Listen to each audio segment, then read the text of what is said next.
बहुत स्थिर रही मीरा। लोग कहें संतों के पास जाने से यशमान कम होता है। तो मारवाड़ की महारानी है, वह कहती है नहीं, इससे यशमान अनंत गुना मिलता है, इससे घटता नहीं है। ये मीरा के कॉन्सेप्ट थे। अपने रिश्तेदारों को, समाज और सामाजिक कर्तव्यों को प्रेफरेंस नहीं दी, तब मीरा बना जाता है। हमारे लिए संसार ही सब कुछ है, समाज ही सब कुछ है, परिवार ही सब कुछ है, परमात्मा बहुत पीछे है। हमें उसकी परवाह नहीं, न सत्संग की परवाह, न परमात्मा की परवाह। हमारे लिए तो सामाजिक संबंध, पारिवारिक संबंध ही सर्वे सर्वा है, और वही हम करके दिखाते हैं। मीरा ने बिल्कुल इसके विपरीत किया है।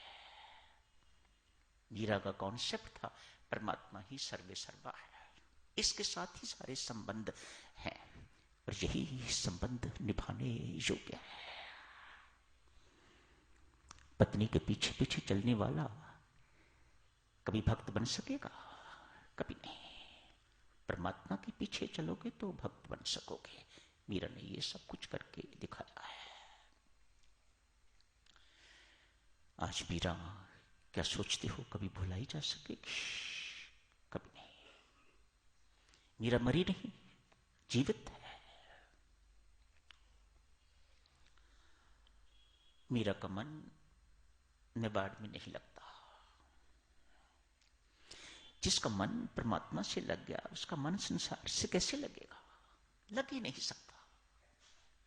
यदि मन संसार में लगा हुआ है, संसार में लगता है, तो समझ लेना चाहिए कि मन परमात्मा में अभी नहीं लगा। ऊपर ऊपर से हम बहुत कुछ ऐसा करके दिखाते हैं जिससे हमारा पता लगे कि हम परमात्मा के साथ जुड़े हुए हैं, लेकिन नहीं, बिल्कुल नहीं। मेवाड़ में उसका मन नहीं लगता। वृंदावन पहुंची है, वृंदावन में भी मन नहीं लगा। द्वारकाधीश को ढूंढते ढूंढते तो द्वारकाधीश पहुंची है। कहते हैं देवी सज्जनों, जैसे मीरा ने मारवाड़ छोड़ा, महाकाल पड़ गया सारे मेवाड़ में। दुष्काल, ज्योतिषी इत्यादि सब इकट्ठे हुए, पंडित ब्राह्मण सब इकट्ठे हुए। राणा से कहा, पति मर चुके हुए थे तब राजा उदय सिंह राजा बने, उसका मीरा से बहुत प्यार था, बड़ी श्रद्धा थी उसकी, अतएव ये सब कुछ उसी ने किया। पंडितों को, ब्राह्मणों को बुलाया, ज्योतिषियों को बुलाया।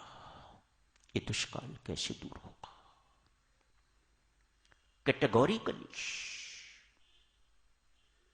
सभी ने एक स्वर होकर कहा, जब तक मीरा लौटेगी नहीं तब तक ये दुष्काल खत्म नहीं होने वाला। जाओ,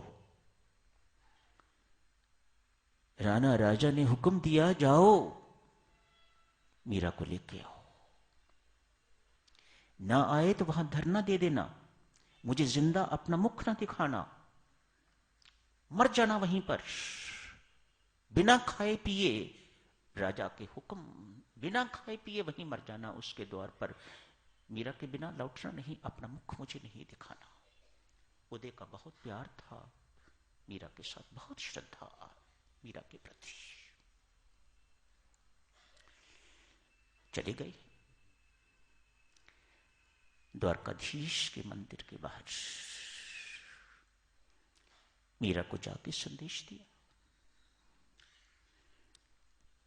राणा साहब का ऐसा ऐसा हुक्म है, हम तुम्हें लिए बिना वापस मेवाड़ नहीं लौटेंगे। मीरा कहती है, मेरा राणा को भी कहती हूं, आप सबको भी कहती हूं, सारे संसार को भी कहती हूं, मैं कृष्ण के हाथों बिक चुकी हूं, मैं स्वतंत्र नहीं। मुझे भीतर जाके पूछने दो, मैं इनके साथ जाऊं या आपके साथ, मेरे लिए क्या हुक्म है। मंदिर के द्वार बंद हैं। आज सौराष्ट्र में एक क्रांति होने जा रही है, एक सरिता सागर से मिलने जा रही है।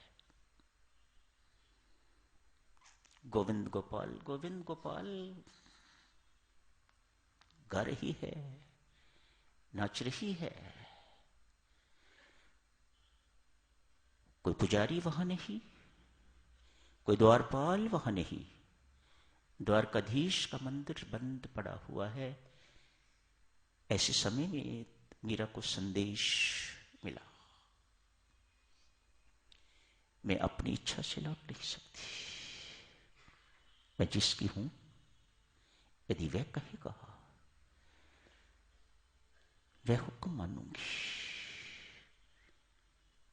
न आपकी आज्ञा का पालन करूंगी, न राणा की आज्ञा का पालन करूंगी।